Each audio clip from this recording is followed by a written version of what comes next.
The thing for me about antinatalism and in general is, I think, wrapped up in this question of happiness and living life for happiness. For those of you who don't know, there's a school of philosophy, somewhat passé now, but it definitely has had a big influence, called utilitarianism. But they don't want to maximize the usefulness of things, but they settled in on maximizing satisfaction or happiness of the greatest number, for example. And so there's this trend. Now, I'm coming from a somewhat cynical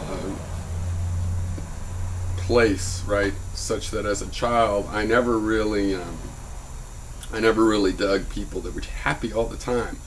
I felt that was fake.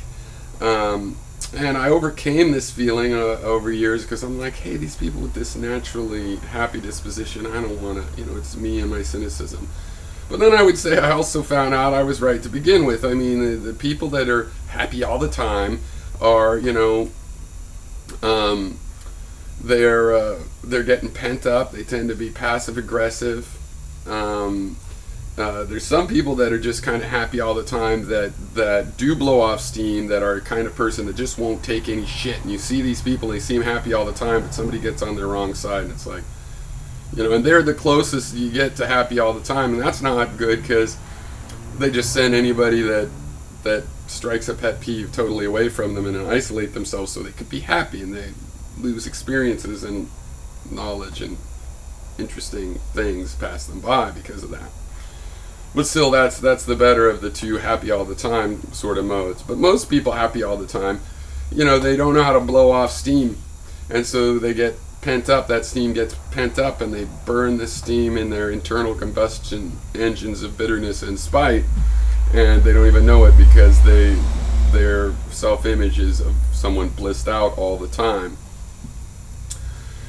So the whole idea of maximizing happiness, that always struck me as that wouldn't work. And I really think what you need to do is find what's interesting in your life, and try to see if things are interesting, and you will be relatively more happy. You might be still in a terrible situation, but true feelings of satisfaction, again, it's always relative, but I really believe that if that the main feeling of satisfaction is feeling that you are making your own choices. Let's say you make a difficult choice where nothing's going to turn out awesome. It's going to be difficult no matter what, but you feel that you have made the choice of which path to go into.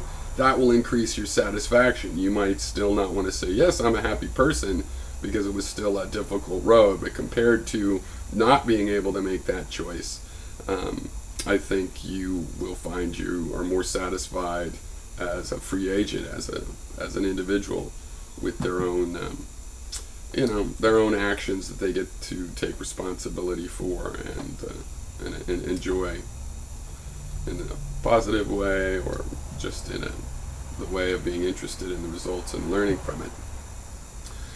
So this is a major thing, because I feel that some people have wanted to maximize happiness. Other people have realized that game will never work. When I realized that, I went off to, well, life must be about something else. But some people are like, well, no, it can't be about anything else. It's either that or nothing. And I feel this is part of antinatalism. It's like, well, the pursuit of maximizing happiness is a joke, and so there's nothing else to live for. In reality, there's a lot of other things to live for, and this is a major part of of my basic disagreement with an anti-nihilist approach toward the meaning of life.